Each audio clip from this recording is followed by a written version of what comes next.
Okay, here's just a picture of your soil profiles. The top would be O, and then A, and then B, and then C. As you can see, you change in color. A, B, you can see the roots kind of creeping down into here from the grasses. Alrighty, and then you've got C, and the same thing would hold here. It's pretty neat. The properties of soil, the texture, we've gone over this doohickey right here. This is the soil triangle, right? And we've learned how to read that. You'll need to know that for both your AP exam and your test. Remember, you line up the lines here, you line up the lines here, and you line up the lines 60 and 30, and we need 10%.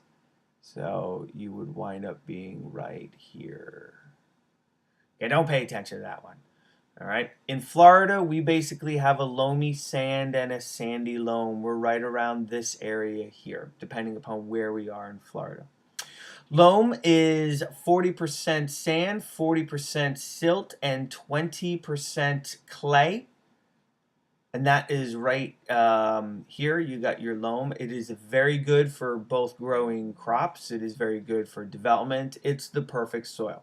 Its ability, medium ability to hold nutrient and water, ideal for agriculture, good for aeration and drainage.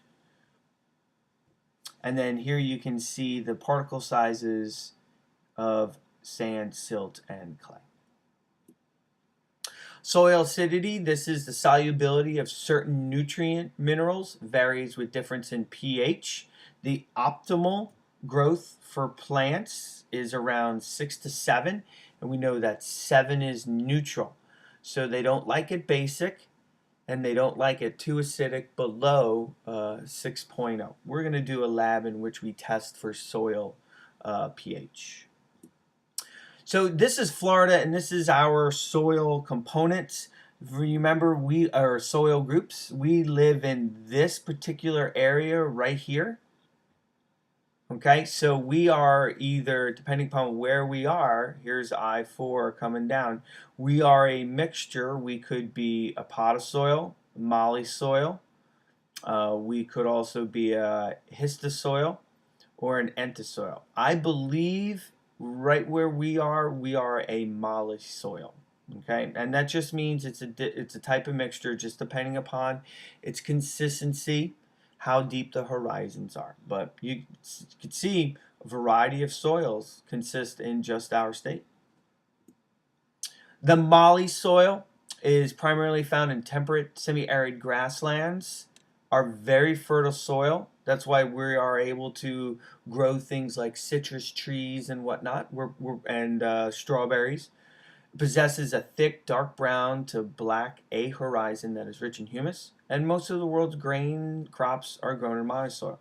So you can see right here, we've got some molly soil, okay, but most of it is found right here in the Midwest. Good for growing crops. And here's another type of arid soil found in arid regions of the country. Okay, and that would be your desert-like states. Little precipitation. Crops can be grown here if water is supplied. Little leaching and little vegetation. Mostly it is sand. Arid means porous, that the water is going to run through it quickly. We know that sand does that. And then your oxosoils are found in your tropical and subtropical areas with ample precipitation, low in nutrient minerals, and that's because the nutrient and minerals are locked in the living vegetation. Remember, that was one of the components of the rainforest biome. There's very low in nutrient minerals, in the soil because everything is held within the living structure. And then here are your pod soils. This is found within a coniferous forest. Ashy gray in color, makes up very poor farmland. Okay, we have some here in Florida, up there in the northeast. All right.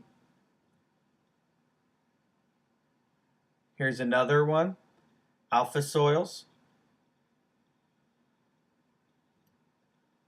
So soil erosion, we've got a variety of problems. Soil erosion, clear cutting, agriculture, and construction.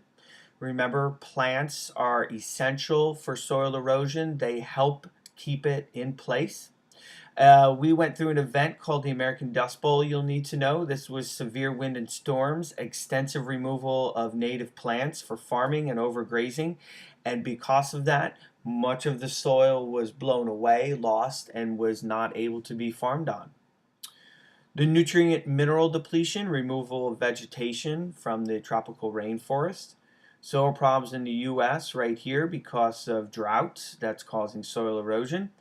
And the world soil problems, Africa and Asia have the highest soil damage, mostly because, well, in Africa, a lot of it is desert, and in Asia, a lot of it has been over-farmed. And the loss of 75 metric tons of topsoil due to poor agricultural practices is a big reason why as well. But we're getting better.